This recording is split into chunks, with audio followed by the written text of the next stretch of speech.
स्वागत है आपका दोस्तों बिहार न्यूज में। मैं हूं फिरदौस गनी और आप देख रहे हैं केडीबी लाइव। दोस्तों आज हो चुका है 17 दिसंबर 2025। तो आज की पूरे बिहार की टॉप न्यूज लेकर आए हैं आपके लिए। वीडियो शुरू करने से पहले आपसे एक रिक्वेस्ट है कि अगर आप पहली बार इस चैनल पर आए हैं तो चैनल को सब्सक्राइब करके बेल आइकन को प्रेस कर दीजिए और साथ ही साथ वीडियो को लाइक कर दीजिए, अपने दोस्तों के साथ शेयर भी कीजिए। तो चलिए चलते हैं आज की खबरों की ओर। दोस्तों बिहार के मुख्यमंत्री नीतीश कुमार और मुस्लिम महिला के हिजाब पर हुए विवाद के बाद राजनीति गर्मा गई है। इस मुद्दे पर पूर्णिया सांसद पप्पू यादव ने अपने विचार व्यक्त किए हैं। उन्होंने साफ कहा है कि वायरल वीडियो में हिजाब को जबरदस्ती हटाने जैसी कोई भी बात नहीं हुई है।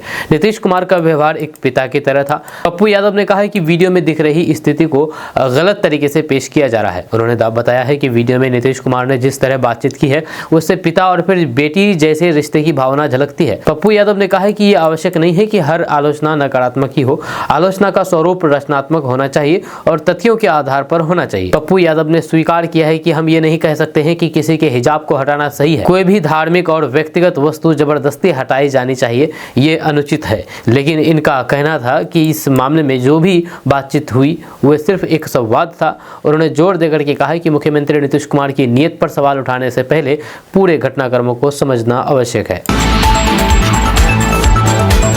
दोस्तों बिहार की राजनीति में एक बड़ा बदलाव देखने को मिला है। बीजेपी के कद्दावर नेता नितिन नवीन ने बिहार के मंत्री पद से इस्तीफा दे दिया है। उन्होंने ये फैसला बीजेपी के राष्ट्रीय कार्यकारिणी यानी अध्यक्ष बनने के बाद तुरंत बाद लिया है। अब तक वे बिहार सरकार में पथ निर्माण और नगर विकास जैसे महत्वपूर्ण विभाग संभाल रहे थे, जहां उन्होंने दिल्ली जाकर के अपनी नई और फिर बड़ी जिम्मेदारी का पदभार संभाला था, जिसके बाद अब उन्होंने राज्य की जिम्मेदारियों से खुद को मुक्त कर लिया है। जब दिल्ली में पदभार ग्रहण करने के बाद नितिन नवीन ने केंद्रीय गृह मंत्री और वरिष्ठ नेता अमित शाह से मुलाकात की। उन्होंने बताया है कि अमित शाह का मार्गदर्शन उन्हें संगठन के कार्यों में हमेशा ऊर्जा देता रहा है। बांकीपुर विधानसभा सीट से लगातार 5 बार विधायक रहे नितिन नवीन का कद पार्टी में लगातार बढ़ा है। कायस्थ समुदाय से आने वाले नितिन नवीन को मौजूदा अध्यक्ष जेपी नड्डा के संभावित उत्तराधिकारी के रूप में भी देखा जा रहा है। जानकारों की माने तो वे इस पद पर पहुंचने वाले सबसे युवा नेताओं में से एक है। नितिन नवीन का इस्तीफा इस बात का संकेत है कि अब वे अपना पूरा समय और फिर ध्यान राष्ट्रीय राजनीति को देने वाले हैं। जब पार्टी ने उन पर जो भी भरोसा जताया है वह काफी अहम है। एक युवा और फिर अनुभवी नेता के तौर पर उनकी पहचान रही है। मंत्री पद छोड़ने के बाद अब ये साफ हो गया है कि वे संगठन को मजबूत करने के लिए देश भर में सक्रिय रहेंगे। दोस्तों बिहार बोर्ड हाई स्कूल एवं इंटरमीडिएट में की गई बोर्ड परीक्षाओं में इस बार 28.30 लाख स्टूडेंट भाग लेंगे, यानी कि 28,30,000। जी हाँ, बिहार बोर्ड के अध्यक्ष आनंद किशोर की ओर से शेयर की गई डिटेल के मुताबिक 2026 बोर्ड एग्जाम मैट्रिक में 15,12,963 विद्यार्थी, वहीं पर 12 क्लास में 13,17,846 स्टूडेंट्स भाग लेंगे। आपको बता दें कि दोनों ही क्लास में लड़कियों की संख्या लड़कों से ज्यादा दर्ज की गई है। जहाँ पर मैट्रिक बोर्ड एग्जाम में लड़कियों की संख्या 7,50,829 है, वहीं पर लड़कों की संख्या 7,27,124 ट्रांसजेंडर छात्रों की संख्या है, यानी कि यहाँ पर लड़कों की से ज्यादा लड़कियों की संख्या है। इसके अलावा इंटरमीडिएट में गर्ल्स की यानी कि लड़की की संख्या 6,75,845 है, वहीं पर लड़कों की संख्या 6,42,000 है, यानी कि यहाँ भी लड़कों से ज्यादा लड़कियों की संख्या है। वहीं पर आपको बता दूं कि मैट्रिक इंटरमीडिएट कक्षा की परीक्षाएं 2 शिफ्ट में आयोजित होगी। जहां हाई स्कूल की परीक्षाओं के लिए राज्य भर में 1699 केंद्र और फिर 12 के लिए यानी कि इंटर के लिए 1762 केंद्र बनाए गए हैं। वहीं पर बीएसईबी की ओर से कक्षा 10वीं एवं 12वीं के लिए डेट शीट पहले ही जारी की जा चुकी है। टाइम टेबल के मुताबिक मैट्रिक बोर्ड एग्जाम का आयोजन 17 फरवरी 2025 से शुरू होकर के 25 फरवरी 2025 तक, वहीं पर 12वीं की परीक्षा 1 से 15 फरवरी 2025 ततक करवाया जाएगा। जब पहली शिफ्ट की परीक्षा सुबह 9:30 बजे से दोपहर 1:45 बजे तक आयोजित की जाती है, वहीं पर दूसरी शिफ्ट की परीक्षाएं दोपहर 2 बजे से शाम 5:15 तक आयोजित की जाती है। दोस्तों हिजाब पर हाथ डालना किसी भी सूरत में बर्दाश्त नहीं, ये कहना है असदुद्दीन ओवैसी का। जहां असदुद्दीन ओवैसी की पार्टी एआईएमआईएम ने कहा कि तुरंत नीतीश कुमार माफी मांगे। असदुद्दीन ओवैसी की पार्टी एआईएमआईएम ने बिहार के मुख्यमंत्री नीतीश कुमार पर निशाना साधा है।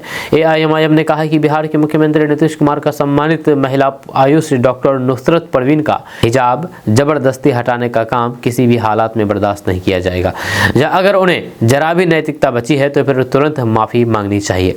असदुद्दीन ओवैसी की पार्टी ने आगे कहा है कि जब राज्य के मुख्यमंत्री ऐसी हरकत कर सकते हैं तो फिर मुस्लिम महिलाओं की इज्जत और फिर सुरक्षा की गारंटी कौन लेगा। साथ ही साथ AIMIM की पार्टी ने कहा कि क्या हर महीने महिलाओं के अकाउंट में 10,000 रुपए जमा करके उनकी इज्जत से समझौता किया जा रहा है। AIMIM महिलाओं की इज्जत और फिर हिजाब की सुरक्षा के लिए पूरी तरह से खड़ी है।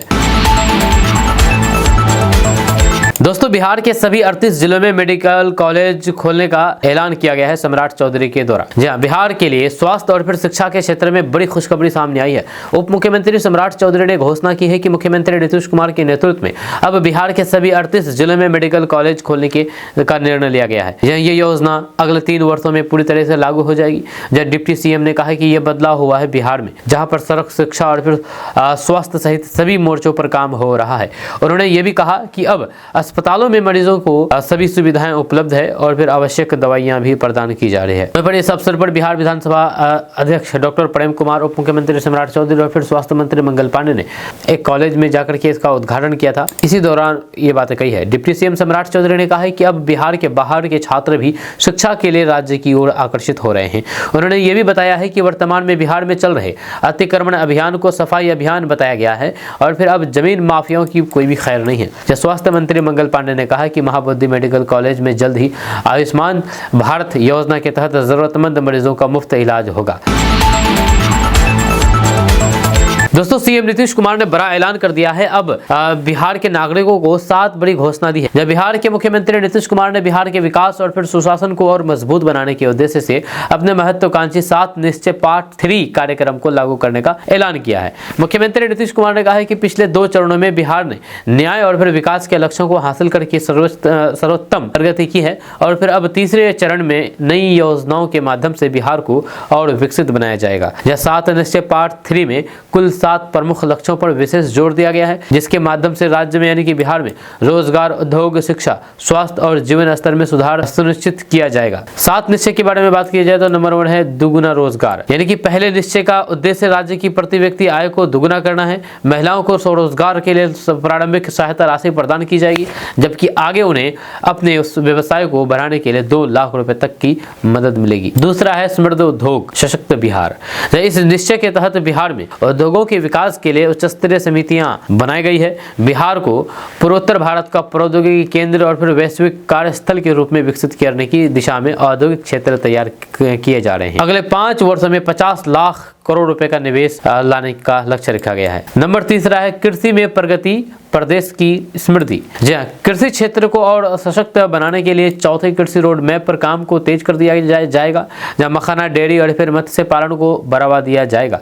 सभी पंचायतों में दूध का उत्पादन समितियों और फिर सुधा बिक्री केंद्रों की स्थापना की जाएगी। हर खेत तक सिंचाई का पानी पहुंचाने का कार्य भी तेज किया जाएगा। चौथा है उन्नत शिक्षा, उज्ज्वल भविष्य। जी हां, राज्य में यानी कि बिहार में उच्च शिक्षा विभाग का गठन किया गया है। जब पुराने प्रतिष्ठित शिक्षण संस्थानों को सेंटर ऑफ एक्सीलेंस में विकसित किया जाएगा और फिर नई एजुकेशन सिटी का निर्माण किया जाएगा। 5वां है सुलभ स्वास्थ्य सुरक्षित जीवन।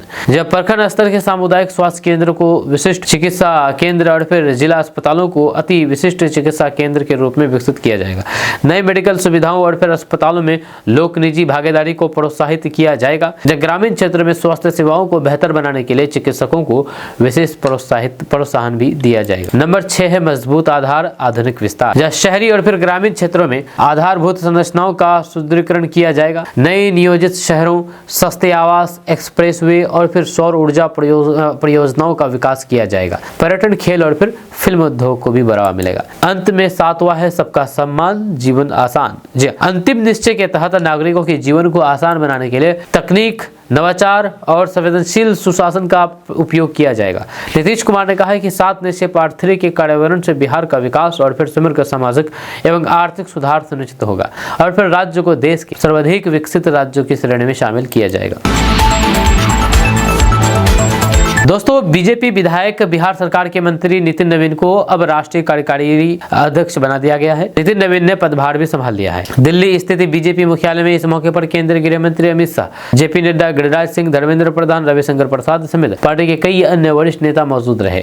एक तरफ जहां पर नितिन नवीन ने मिली अपनी नई जिम्मेदारी को निभाना शुरू कर दिया है, तो वहीं पर दूसरी ओर एक पुराना वीडियो सोशल मीडिया पर वायरल हो रहा है। वीडियो मुख्यमंत्री नीतीश कुमार और नितिन नवीन से जुड़ा हुआ है। दरअसल सोशल मीडिया पर वायरल हो रहे वीडियो 2022 का है, जब नीतीश कुमार ने बीजेपी का दामन छोड़ दिया था और वे आरजेडी के साथ चले गए थे। यानी कि तब नितिन नवीन विपक्ष में थे, जब उस वक्त सदन में नीतीश कुमार बीजेपी विधायक नितिन नवीन पर भड़क गए थे। गुस्से में नीतीश कुमार ने कुछ ऐसा कह दिया था कि अब वो सोशल मीडिया पर वायरल हो रहा है, लोग इसे शेयर करते हुए अपनी प्रतिक्रिया दे रहे हैं। दरअसल बात है कि नीतीश कुमार नितिन नवीन की ओर इशारा करते हुए दिखाई देते हैं। नीतीश कुमार कहते हैं कि अरे मेरे खिलाफ बोलिएगा तभी तो केंद्र वाला तुमको आगे बढ़ाएगा। अब ये वीडियो सोशल मीडिया पर वायरल हो रहा है क्योंकि नितिन नवीन को आगे बढ़ा दिया गया है, केंद्र की तरफ से उनको राष्ट्रीय कार्यकारी अध्यक्ष बना दिया गया है। दोस्तों, बिहार के नेता और राजद प्रमुख लालू प्रसाद यादव के बड़े बेटे तेज प्रताप यादव ने एक शानदार कावासाकी निंजा ZX6R नई बाइक खरीदी है। ये कोई नॉर्मल बाइक नहीं है, बल्कि एक जबरदस्त सुपर स्पोर्ट है जो अपनी स्पीड और दमदार फीचर्स के लिए पूरी दुनिया में जानी जाती है। इस खबर में हम आपको इस धांसू बाइक की खासियत और कीमत के बारे में बताने वाले हैं। तो अब सवाल है कि आखिर ये इतनी खास क्यों है। तो ये बाइक उन लोगों के लिए बनी है जिन्हें स्पीड और बेहतरीन परफॉर्मेंस पसंद है। आपको बता दूं कि इसमें 636 सीसी का लिक्विड कूल्ड 4 सिलेंडर इंजन है जो इसे गजब की पावर देता है। साथ ही ये इंजन करीब 122 हॉर्स पावर की ताकत पैदा करता है। वहीं पर स्पीड और परफॉर्मेंस के बारे में अगर बात किया जाए तो ये एक सुपर बाइक है, जिसका मतलब हुआ कि इसे रेसिंग ट्रैक को ध्यान में रख करके बनाया गया है। इसलिए इसमें क्विक शिफ्टर भी मिलता है, जिससे गियर बहुत तेजी से बदले जा सकते हैं। वहीं पर इसका डिजाइन युवाओं को अपनी तरफ खींचता है। जी हाँ, स्पोर्टी लुक ही इसे दूसरी सुपर बाइक से अलग बनाती है, जिसमें LED लाइट्स और फिर एरोडायनामिक बॉडी शामिल है। अब इसकी कीमत के बारे में अगर बात किया जाए तो ये एक प्रीमियम सुपर बाइक है, इसलिए इसकी कीमत भी प्रीमियम है। भारत में इसकी शुरुआती एक्स शोरूम की कीमत लगभग 12,48,000 रुपये है। वहीं पर रजिस्ट्रेशन, टैक्स और इंश्योरेंस जोड़ने के बाद अलग अलग शहरों में इसकी ऑन रोड कीमत 14 लाख से 15.5 लाख रुपए के बीच हो सकती है। दोस्तों, बिहार के मुख्यमंत्री नीतीश कुमार एक बार फिर से अपने व्यवहार को लेकर के विवादों में घिर गए हैं। पटना में आयोजित एक कार्यक्रम के दौरान उन्होंने एक मुस्लिम महिला का हिजाब खींच दिया। इस घटना का वीडियो सामने आने के बाद राजनीतिक हलकों में तीखी प्रतिक्रिया देखने को मिल रही है, जहां आरजेडी और फिर कांग्रेस सहित कई विपक्षी दलों ने मुख्यमंत्री नीतीश कुमार पर सवाल उठाए हैं। इसी क्रम में उत्तर प्रदेश की कैराना सीट समाजवादी पार्टी की सांसद इकरा हसन ने भी कड़ा ऐतराज जताया है। जी हाँ, समाजवादी पार्टी की सांसद इकरा हसन ने नीतीश कुमार की इस घटना को बेहद शर्मनाक बताया है। उन्होंने सोशल मीडिया प्लेटफॉर्म्स एक्स पर लिखा कि शर्मनाक, एक महिला डॉक्टर का हिजाब खींचना उसकी गरिमा और फिर धार्मिक पहचान पर सीधा हमला है। जब राज्य का मुख्यमंत्री ऐसा करे तो फिर महिलाओं की सुरक्षा पर सवाल उठना तो लाजमी है। वहीं पर आरजेडी की ओर से भी नीतीश कुमार का वीडियो सोशल मीडिया पर शेयर किया गया है, जब पार्टी ने मुख्यमंत्री नीतीश कुमार के व्यवहार पर सवाल उठाते हुए कहा कि ये क्या हो गया है, नीतीश जी को मानसिक स्थिति बिल्कुल भी अब दयनीय स्थिति में पहुंच चुकी है। ये नीतीश बाबू अब 100% संघी हो चुके हैं। वहीं पर कांग्रेस पार्टी ने भी इस मुद्दे पर नीतीश कुमार पर हमला बोला है। कांग्रेस नेताओं ने कहा कि राज्य के सबसे बड़े पद पर बैठे व्यक्ति का इस तरीके का आचरण बेहद निंदनीय है और फिर से बिहार में महिलाओं की सुरक्षा को लेकर के गंभीर सवाल खड़े करते हैं। दोस्तों, बिहार में बढ़ती आबादी और फिर राशन कार्ड धारकों की संख्या को देखते हुए राज्य सरकार ने बड़ा फैसला लिया है। खाद्य एवं उपभोक्ता संरक्षण विभाग राज्य में 4,942 नई सरकारी राशन दुकानों की डीलरशिप देने जा रही है। इसका मकसद ये सुनिश्चित करना है कि शहरी और फिर ग्रामीण क्षेत्रों में तय मानकों के अनुसार हर राशन कार्ड धारक को आसानी से सार्वजनिक वितरण प्रणाली का लाभ मिल सके। इस दिशा में विभाग ने 2,583 नई दुकानों के लिए विज्ञापन जारी कर दिए हैं, जिनके लिए हजारों आवेदन भी आ चुके हैं। वहीं पर खाद्य एवं उपभोक्ता संरक्षण विभाग के अनुसार 2583 नई राशन दुकानों के लिए अब तक 13,794 आवेदन प्राप्त हो चुके हैं। बची 2359 दुकानों और फिर दुकानों की डीलरशिप के लिए भी जल्द ही विज्ञापन जारी किए जाएंगे। वहीं पर विभागीय अधिकारियों का कहना है कि कुल 4,942 दुकानों के चालू होने के बाद PDS व्यवस्था को अधिक सुगम और पारदर्शी बनाया जा सकेगा। दोस्तों, मुख्यमंत्री नीतीश कुमार ने एक मुस्लिम महिला का हिजाब हटाया तो फिर विवाद खड़ा हो गया है। अब इस बीच नीतीश सरकार में मंत्री मोहम्मद जमा खान ने बड़ा बयान दिया। उन्होंने इस पूरे मुद्दे पर हो रही राजनीति को लेकर के कहा कि अफसोस की बात है कि आज के नेताओं का स्तर इतना गिर गया है कि उन्हें समझ नहीं आता है कि वे क्या कर रहे हैं। जी हाँ, जमा खान ने कहा कि जिस नेता यानी कि नीतीश कुमार के बारे में वे बात कर रहे हैं, उन्होंने बिहार में सभी जातियों, धर्मों और फिर वर्गों के लोगों का सम्मान किया है और उनके लिए काम किया है। सब लोग उनके व्यवहार को जानते हैं। वे किसी को ये महसूस नहीं हो कराते हैं कि वे बिहार के मुख्यमंत्री हैं। जब वे उन्हें महसूस कराते हैं कि वे उनके अभिभावक हैं, कल की जो बात लोग कर रहे हैं वे उनकी बेटी जैसी लड़की है, ये स्नेह का भाव है। तो फिर दुख होता। आगे मंत्री जमा खान ने कहा है कि नीतीश कुमार बिहार में रहने वाले सभी जातियों और फिर धर्मों के लोगों से प्यार करते हैं, अल्पसंख्यक समुदाय का बहुत सम्मान करते हैं। जब कोई ऐसा नेता पर उंगली उठाता है तो फिर दुख होता है।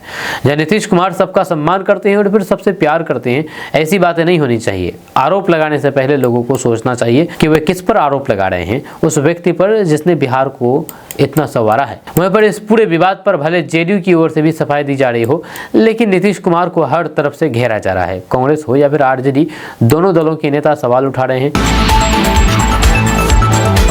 दोस्तों, बिहार के उप मुख्यमंत्री और राजस्व एवं भूमि सुधार मंत्री विजय कुमार सिन्हा लगातार एक्शन मोड में हैं। जमीन से जुड़े मामलों में एक के बाद एक बड़ी कार्रवाई की जा रही है। इसी कड़ी में विजय सिन्हा ने एक और बड़ा आदेश जारी कर दिया है, जिसके तहत अब यदि राजस्व कर्मी और फिर भू माफियों के सांठ-गांठ का मामला सामने आता है कि तो राजस्व कर्मियों को बर्खास्त कर दिया जाएगा। आपको बता दूं कि राजस्व विभाग का कार्यभार संभालने के बाद से ही विजय सिन्हा लगातार राजस्व व्यवस्था में सुधार के लिए आदेश जारी कर रहे हैं और लापरवाह अधिकारियों और फिर कर्मचारियों पर सख्ती बरत रहे हैं। इसी क्रम में एक कार्यक्रम के दौरान उन्होंने राजस्व कर्मियों को कड़ी चेतावनी दी है। कार्यक्रम के दौरान बड़ी संख्या में लोग जमीन विवाद, जमाबंदी में सुधार, दाखिल खारिज, अतिक्रमण और फिर अन्य राजस्व सेवाओं से जुड़ी हुई शिकायतें लेकर के पहुंचे। जब लोगों ने अधिकारियों पर रिश्वत मांगने और फिर मामलों को जानबूझ करके लंबित रखने जैसे गंभीर आरोप लगाए। शिकायतों को सुनने के बाद मंत्री विजय सिन्हा ने मौके पर ही संबंधित अंचल अधिकारियों और फिर राजस्व कर्मियों से सीधे पूछताछ की है। मंत्री विजय सिन्हा ने जमीन विवाद को समाज के लिए घातक बताते हुए कहा कि यदि किसी भी राजस्व कर्मी की सांठ-गांठ भू माफियाओं के साथ पाई जाती है तो फिर उसे सीधे बर्खास्त कर दिया जाएगा। इतना ही नहीं, ऐसे कर्मियों की संपत्ति भी जब्त की जाएगी। जी हां, उन्होंने यह भी स्पष्ट कर दिया है कि फर्जी आवेदन देने वालों के खिलाफ भी कड़ी कानूनी कार्रवाई की जाएगी।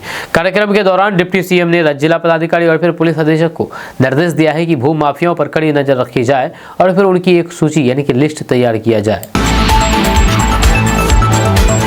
दोस्तों, अब इस खबर में हम आपको बताने वाले हैं कि आखिर बीजेपी यानी कि भारतीय जनता पार्टी जो इतनी बड़ी साम्राज्य चला रहे हैं बीजेपी, इनके पास कितना पैसा है और 2014 से पहले इसके पास कितना पैसा था, यानी कि बीजेपी के पास 2014 से पहले कितना पैसा था और अभी कितना पैसा है। दरअसल बात है कि 2014 में केंद्र में सत्ता में आने के बाद बीजेपी की आय और फिर संपत्ति में कितनी तेजी से बढ़ोतरी देखने को मिली है, इस बात से अंदाजा लगाया जा सकता है कि करीब 7 गुना से ज़्यादा पैसे अभी उनके अकाउंट में हैं। जी हाँ, 2014 के लोकसभा चुनाव में पहले भाजपा की वित्तीय ताकत काफी ज्यादा मजबूत नहीं थी। वित्तीय वर्ष 2013-14 में पार्टी ने लगभग 674 करोड़ रुपए की कुल आय घोषित की थी। इस दौरान बीजेपी की कुल संपत्ति लगभग 781 करोड़ रुपए थी। उस समय भाजपा और कांग्रेस जैसी दूसरी राष्ट्रीय पार्टियों के बीच वित्तीय अंतर आज की तुलना में काफी कम था। वहीं पर 2014 में केंद्र में सरकार बनाने के बाद बीजेपी की आय में लगातार तेजी से बढ़ोतरी देखने को मिली है। जब वित्तीय वर्ष 2022-23 तक पार्टी की घोषित आय लगभग 2360 करोड़ रुपए हो गई थी। ये 2014 से पहले की आय की तुलना में 250% से ज्यादा की बढ़ोतरी थी। वहीं पर भाजपा की आय में सबसे बड़ा उछाल चुनावी सालों के दौरान आया है। 2019-20 वित्तीय वर्ष में पार्टी ने अपने पद की अब तक की सबसे ज्यादा आय 3623 करोड़ रुपए बताई है। जहां हालिया खुलासे से पता चलता है कि 2023-24 में भाजपा की आय और बढ़कर के लगभग 4340 करोड़ रुपए हो गई है। आय में बढ़ोतरी के साथ साथ कुल संपत्ति में और भी तेजी से बढ़ोतरी देखने को मिली है। 2013-14 में लगभग 781 करोड़ रुपए की संपत्ति से भाजपा की कुल संपत्ति 2022-23 तक आते आते 7052 करोड़ रुपए से ज्यादा हो गई है। ये लगभग 9 गुना की बढ़ोतरी दिखती है कि पार्टी ने लगातार अपनी कमाई में कम खर्च किया है, जिस वजह से साल दर साल बड़ा सरप्लस जमा होता गया। सरकार की एक इंच जमीन से अब कब्जा हटेगा। जब सीओ के आदेश पर ही अब बुलडोजर एक्शन रुक सकता है। दरअसल बात यह है कि अब तक शहर की सड़कों पर अवैध कब्जा पर बुलडोजर चल रहा था। अब शहर में वर्षों से कैसरे हिंद आम मालिक खास महल बकास जमीन पर कब्जा जमाए लोगों के लिए ये खबर परेशानी बढ़ाने वाली है। यह शहर की ऐसे सरकारी जमीन पर कब्जा को हटाने का आदेश डीएम पवन कुमार सिन्हा के द्वारा दिया गया है।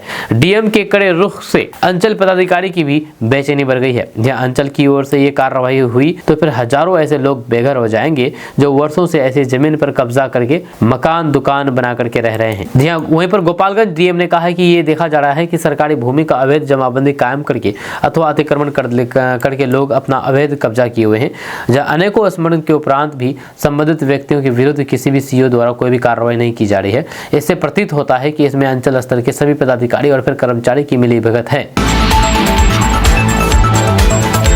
दोस्तों, बिहार के लाखों शिक्षकों को शिक्षा विभाग ने बड़ी राहत दी है। तकनीक की गलती पर अब वेतन नहीं काटा जाएगा। जब बिहार की शिक्षा व्यवस्था में लंबे अरसे से उबाल पैदा कर रही मोबाइल ऐप आधारित ऑनलाइन हाजिरी व्यवस्था पर आखिरकार सरकार ने राहत की मोहर लगा दी है। शिक्षा विभाग के इस ताज़ा फैसले को महज प्रशासनिक आदेश नहीं बल्कि शिक्षकों के दबाव और फिर जमीनी हकीकत को स्वीकार करने वाला सियासी संदेश माना जा रहा है। अब अगर नेटवर्क, सर्वर या फिर ऐप की तकनीकी खराबी के चलते किसी शिक्षक की ऑनलाइन उपस्थिति दर्ज नहीं हो पाती है तो फिर उसका वेतन नहीं काटा जाएगा। ऐसे मामलों में भौतिक उपस्थिति को ही अंतिम आधार माना जाएगा। यह फैसला उन हजारों शिक्षकों के लिए सुकून की सांस जैसा है जो रोजाना वक्त पर स्कूल पहुंचने के बावजूद भी तकनीकी की बेरुखी का शिकार हो रहे थे। ऑनलाइन हाजिरी के नाम पर कई बार ईमानदार शिक्षकों की तनख्वाह काट ली जाती थी, जिससे उन्हें गुस्सा, मायूसी और फिर बेबसी बढ़ रही थी। विपक्ष भी इस मुद्दे को लेकर के सरकार पर हमलावर था और इसे डिजिटल जुल्म तक कह रहा था। वहीं पर प्राथमिक शिक्षा निदेशक साहिला की ओर से जारी निर्देश में साफ कर दिया गया है कि जिन शिक्षकों का वेतन पहले तकनीकी कारणों से काटा गया है वह भी वापस किया जाएगा। दोस्तों, देश के करोड़ों नौकरी पेशा लोगों के लिए एक बड़ी खुशखबरी सामने आई है। कर्मचारी भविष्य निधि संग्रह यानी कि EPFO अपने सिस्टम में ऐसा बड़ा बदलाव होने जा रहा है जिससे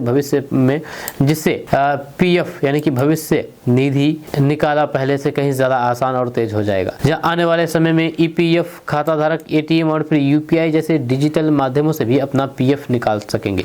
ये सुविधा मार्च 2026 से पहले लागू करने की तैयारी है।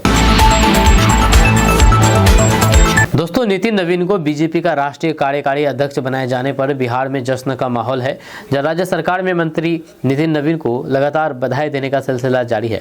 जब बिहार सरकार में सहयोगी मंत्री भी नितिन नवीन को बधाई दे रहे हैं। इसी क्रम में उप मुख्यमंत्री सम्राट चौधरी, दिलीप कुमार जायसवाल और श्रेयसी सिंह ने नितिन नवीन को पार्टी का कार्यकारी अध्यक्ष बनाए जाने पर खुशी जताई है। जब बिहार के उप मुख्यमंत्री सम्राट चौधरी ने कहा है कि ये बिहार जैसे राज्य के लिए एक स्वागत योग्य क्षण है, क्योंकि पहली बार बिहार से नितिन नवीन राष्ट्रीय कार्यकारी अध्यक्ष बने हैं। ये राज्य के लिए गर्व का क्षण है। एक न्यूज चैनल से बातचीत करते हुए डॉक्टर दिलीप कुमार जायसवाल ने कहा है कि पूरे बिहार के लिए सौभाग्य की बात है कि राज्य के एक युवा चेहरे नितिन नवीन को राष्ट्रीय कार्यकारी अध्यक्ष बनाया गया है। दोस्तों, आरजेडी की MLC कारी सोहेब ने दावा किया है कि भाजपा पूरी कोशिश कर रही है कि मुख्यमंत्री नीतीश कुमार को उस कुर्सी से हटा करके प्रदेश में भाजपा का मुख्यमंत्री बनाए। जब राजद MLC कारी सोहेब का ये बयान उस वक्त आया है जब मुख्यमंत्री नीतीश कुमार का एक कथित वीडियो वायरल हो रहा है जिसमें वो एक महिला का हिजाब हटा रहे हैं। इस वीडियो पर राजद MLC कारी सोहेब ने कहा है कि वह वीडियो देखना मेरे लिए बहुत शर्मनाक था और किसी भी बिहारी को इस पर शर्म आनी चाहिए। इससे मुख्यमंत्री नीतीश कुमार की मानसिकता दिखाई देती है। भाजपा को निशाने पर लेते हुए उन्होंने कहा कि लगातार नीतीश कुमार को कमजोर और नाकाम दिखाने के लिए बेचैन है। जहां हाल ही में जदयू के बड़े नेता अमित शाह से मिले थे। नीतीश कुमार की पार्टी JDU का विलय भाजपा में करा करके भाजपा का शीर्ष नेतृत्व बिहार में अपना CM बनाना चाहते हैं। जब नीतीश कुमार कल भी सेक्युलर नहीं थे और आज भी नहीं है। दोस्तों, बिहार की सियासत एक बार फिर से गर्मा गई है। मुख्यमंत्री नीतीश कुमार का एक वीडियो सोशल मीडिया पर तेजी से वायरल हो रहा है जिसने राजनीतिक गलियारों से लेकर के आम लोगों तक को चौंका दिया है। यहां तक कि वीडियो देखने के बाद लोग अब नीतीश कुमार के इस्तीफे तक की मांग करने लगे हैं। दरअसल ये पूरा मामला एक मुस्लिम महिला के हिजाब से जुड़ा है जो आपको पहले ही बताया गया है, जिसने पूरे देश में बहस छेड़ दी है। जम्मू कश्मीर की पूर्व मुख्यमंत्री महबूबा मुफ्ती ने इस मामले पर कड़ी प्रतिक्रिया दी है। उन्होंने नीतीश कुमार से मुख्यमंत्री पद छोड़ने तक की मांग कर डाली है। महबूबा मुफ्ती ने जम्मू कश्मीर की पूर्व मुख्यमंत्री Mehbooba Mufti social media platform पर X पर लिखा कि ये देख करके उन्हें गहरा झटका लगा है। महबूबा मुफ्ती ने कहा कि वे नीतीश कुमार को व्यक्तिगत रूप से जानती है और सम्मान करती है, लेकिन एक मुस्लिम महिला का सार्वजनिक रूप से नकाब हटाना बेहद परेशान करने वाला है। उन्होंने सवाल उठाया है कि क्या इसे उम्र का असर कहा जाए या फिर मुसलमानों को सार्वजनिक रूप से अपमानित करने को सामान्य बनाने की कोशिश की जाए। वहीं पर महबूबा मुफ्ती ने सिर्फ घटना पर ही नहीं बल्कि वहां पर मौजूद लोगों के रवैये पर भी नाराजगी जताई है। उन्होंने लिखा है कि जब ये सब हो रहा था तब आसपास खड़े लोग इसे मनोरंजन की तरह देख रहे थे और हंस रहे थे। उनके मुताबिक ये और भी ज्यादा चिंताजनक है। उन्होंने साफ शब्दों में कहा है कि नीतीश कुमार के लिए अब पद छोड़ने का समय नीतीश कुमार को आ गया है। दोस्तों अगर आप एलपीजी गैस उपभोक्ता है तो आप संभल जाइए, क्योंकि अब आपका एलपीजी गैस कनेक्शन हो सकता है कि कट जाए। जी हाँ, दरअसल अगर आप एलपीजी गैस उपभोक्ता है या फिर प्रधानमंत्री उज्ज्वला योजना के लाभार्थी हैं तो ये खबर आपके लिए बेहद अहम है, क्योंकि सरकार एलपीजी गैस उपभोक्ता यानी कि प्रधानमंत्री उज्ज्वला योजना के लाभार्थी और साथ ही साथ राशन कार्ड धारियों का नाम लिस्ट से हटाया जा रहा है। उसका नाम हटाया जा रहा है जो ई-केवाईसी पूरा नहीं किया है। जी हाँ, तो ऐसे में अगर आप भी एलपीजी गैस उपभोक्ता है तो ये खबर आपके लिए बेहद अहम है। अब बायोमेट्रिक आधार प्रमाणीकरण यानी कि ई-केवाईसी करना पूरी तरह से मुफ्त, आसान और फिर कहीं ज़्यादा सुविधाजनक हो गया है। अगर आप अभी तक ई-केवाईसी नहीं कराए हैं तो हो सकता है कि आपका एलपीजी गैस कनेक्शन कट जाएगा। ई-केवाईसी कैसे कराएंगे हम आपको इसके बारे में विस्तार से बताएंगे और बहुत ही आसान तरीके से बताएंगे। तो आपको बता दें कि सरकार ने सभी एलपीजी उपभोक्ताओं और फिर पीएम उज्ज्वला योजना के लाभार्थियों के लिए बायोमेट्रिक आधार प्रमाणीकरण की प्रक्रिया यानी कि ई-केवाईसी की प्रक्रिया को आसान बना दिया है। अब आपके लिए ना तो कोई शुल्क देना होगा और न ही गैस एजेंसी के बार बार चक्कर लगाने पड़ेंगे। उपभोक्ता घर बैठे अपने स्मार्टफोन से ही कुछ मिनटों में ई-केवाईसी पूरा कर सकते हैं। जी हाँ, बायोमेट्रिक आधार प्रमाणीकरण कराने के लिए उपभोक्ताओं को प्रधानमंत्री उज्ज्वला योजना की आधिकारिक वेबसाइट पर जाना होगा।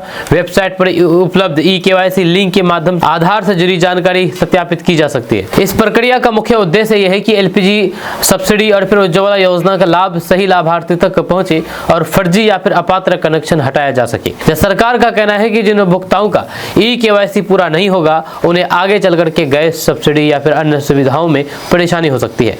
इसलिए सभी एलपीजी उपभोक्ताओं और फिर उज्ज्वला लाभार्थियों से अपील की गई है कि वे समय रहते हुए अपना बायोमेट्रिक आधार प्रमाणीकरण जरूर पूरा करें। तो ऐसे में अगर किसी उपभोक्ता को ऑनलाइन प्रक्रिया में परेशानी आती है तो फिर वे अपनी नजदीकी एलपीजी वितरक से संपर्क कर सकते हैं। इसके अलावा किसी भी तरीके की जानकारी या फिर सहायता के लिए टोल फ्री नंबर जारी किया गया है और ये नंबर है 1800-2333-555 पर आप संपर्क कर सकते हैं। दोस्तों पूर्णिया के एक 9 साल के बच्चे जिसने अपनी तेज दिमाग, क्षमता और फिर गणित के प्रति रुचि से बड़ा कमाल कर दिखाया है। जी पूर्णिया से एक ऐसी खबर सामने आई है जिसने न सिर्फ जिले सीमांचल बल्कि पूरे देश में चर्चा पैदा कर दी है। यह खबर है एक 9 साल के बच्चे की जिसने अपनी तेज दिमागी क्षमता और गणित के प्रति रुचि से बड़ा कमाल कर दिखाया है।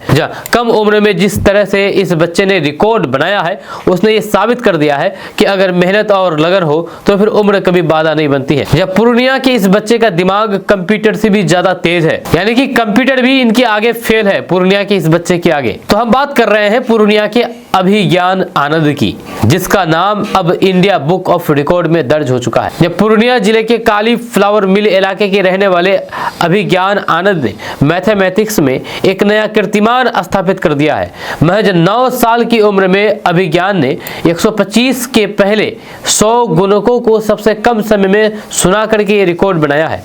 125 से शुरू होकर के 250, 375 और इसी तरह 12,500 तक के 100 गुणकों को अभिज्ञान ने न सिर्फ 1 मिनट 14 सेकंड 59 मिली सेकंड में बना करके रिकॉर्ड बिना रुके और फिर बिना किसी गलती से सुना दिया है। ये उपलब्धि आसान नहीं थी, लेकिन अभिज्ञान ने इसे पूरी एकाग्रता और फिर आत्मविश्वास के साथ पूरा किया है। रिकॉर्ड बनाते समय अभिज्ञान की उम्र 9 साल 6 महीने और 6 दिन थी। इस उपलब्धि की आधिकारिक पुष्टि 1 दिसंबर 2025 को इंडिया बुक ऑफ रिकॉर्ड की ओर से की गई है। जैसे ही ये खबर सामने आई तो परिवार, पुलिस, स्कूल और फिर पूरे पूर्णिया जिले में खुशी और फिर गर्व का माहौल बन गया। अभिज्ञान आनंद फिलहाल पूर्णिया के उर्स लाइन कन्वेंट स्कूल में 5वीं कक्षा के छात्र हैं।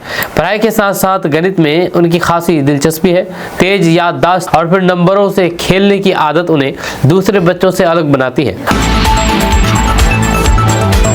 दोस्तों सिलीगुड़ी गोरखपुर 6 लेन एक्सप्रेसवे के अलाइनमेंट में परिवर्तन के बाद ये एक्सप्रेसवे लगभग 72 किलोमीटर किशनगंज जिले से होकर के गुजरेगा। जब 525 किलोमीटर लंबी इस एक्सप्रेसवे के पूर्व के अलाइनमेंट में ये दूरी 89 किलोमीटर की थी। आपको बता दूं कि बहुत सारे लोगों को ये नहीं पता होता है कि आखिर एक्सप्रेसवे क्या होता है। लोग तो जानते हैं कि ये हाईवे रोड होता है, लेकिन एक्सप्रेसवे बाकी रोडों से अलग क्यों है, NH से अलग क्यों है। तो आपको बता दें कि एक्सप्रेसवे बिल्कुल सीधा होता है और ये 6 लेन का होता है। जैसे NH नेशनल हाईवे 4 लेन का होता है, लेकिन एक्सप्रेसवे 6 लेन का होता है।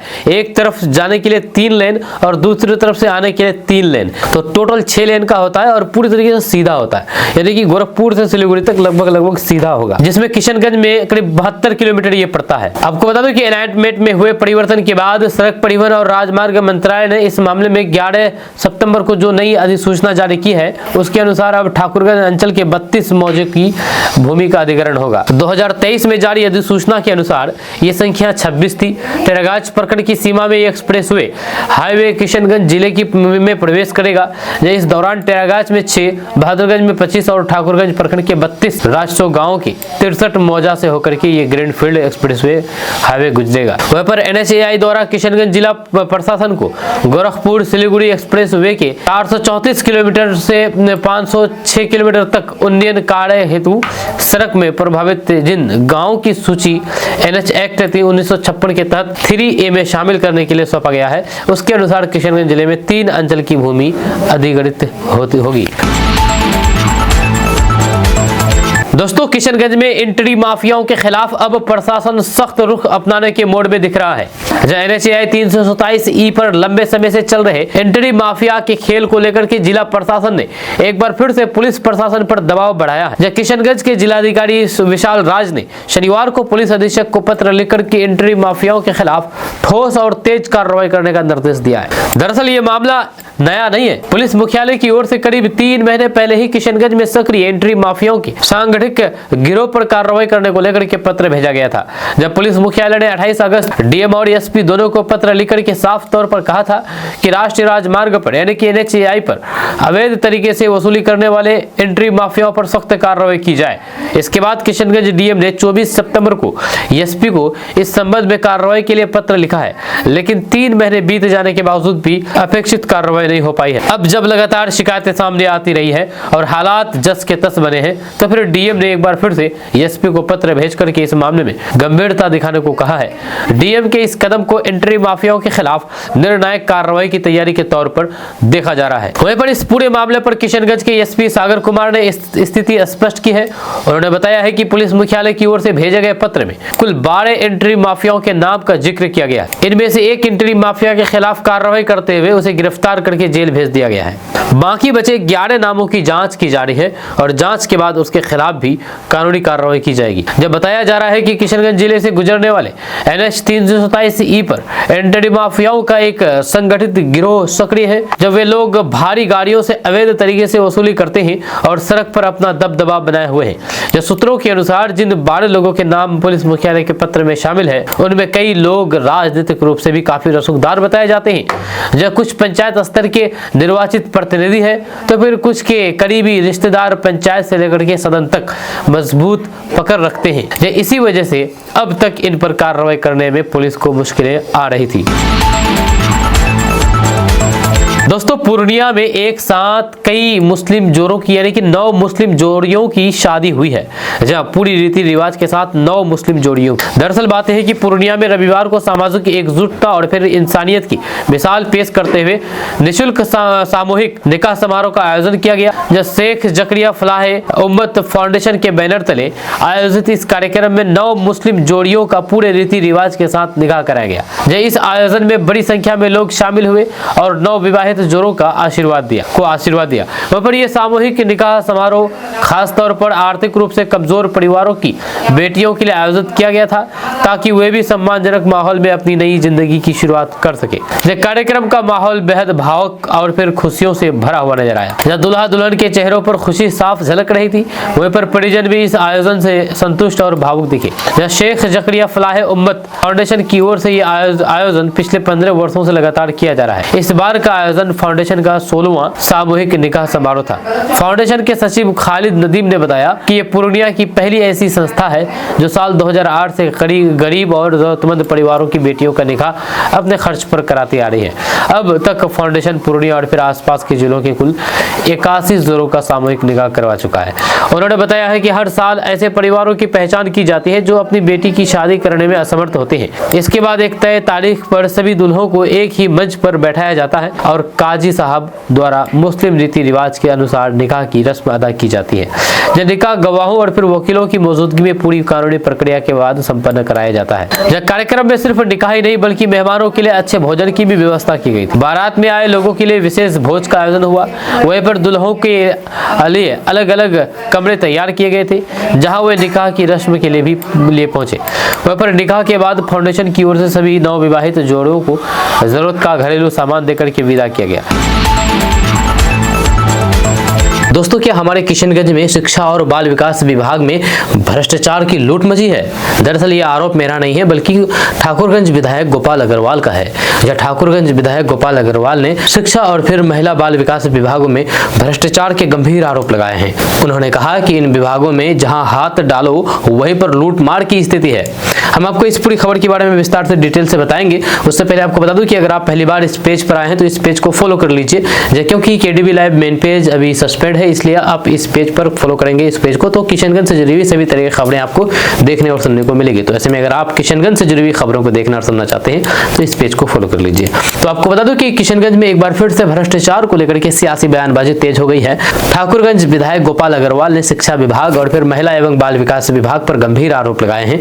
पत्रकारों से बातचीत करने के दौरान विधायक ने दो टूक कहा कि इन विभागों में हालात ऐसे हो चुके हैं कि जहां हाथ डालो वहीं पर लूटमार दिखाई देती है। उनका कहना है कि सरकारी योजनाओं का लाभ जरूरतमंद तक पहुंचने के बजाय भ्रष्ट तंत्र की भेंट चढ़ रहा है। वहीं पर विधायक गोपाल अग्रवाल ने सबसे पहले आंगनबाड़ी केंद्र का मुद्दा उठाया। उन्होंने आरोप लगाया है कि आंगनबाड़ी केंद्र के संचालन और फिर निर्माण से लेकर के सामग्री आपूर्ति तक में लाखों रुपए की अवैध वसूली की जा रही है। जब बच्चों और फिर गर्भवती महिलाओं के लिए चलने वाली योजनाओं में भी भारी अनियमितताएं हैं, लेकिन जिम्मेदार अधिकारी आंख मूंद बैठे हैं। वहीं पर शिक्षा विभाग को लेकर के विधायक का आरोप और भी गंभीर रहा है। उन्होंने कहा कि स्कूलों में इंफ्रास्ट्रक्चर निर्माण में भ्रष्टाचार का बाजार चल रहा है। स्कूल भवन कागजों में तो बन जाते हैं, लेकिन जमीनी हकीकत यह है कि कई भवन घटिया सामग्री से बनाए जा रहे हैं। हालात यह है कि कई स्कूल भवन बनते ही जर्जर होने लगते हैं और बच्चों की पढ़ाई शुरू होने से पहले ही भवन जवाब दे देते हैं। वहीं पर विधायक अग्रवाल ने बताया है कि पहले स्कूल भवन निर्माण की जिम्मेदारी स्पेशल डिवीजन RY1 और RY2 भवन निर्माण विभाग के पास थी। उस समय काम अपेक्षाकृत पारदर्शी तरीके से होना था, लेकिन अब व्यवस्था बदल दी गई है। वर्तमान में पूर्णिया के एक सुपरिटेंडेंट को किशनगंज, अररिया, पूर्णिया और फिर कटिहार जैसे 4 जिलों के स्कूल निर्माण कार्य की जिम्मेदारी दे दी गई है।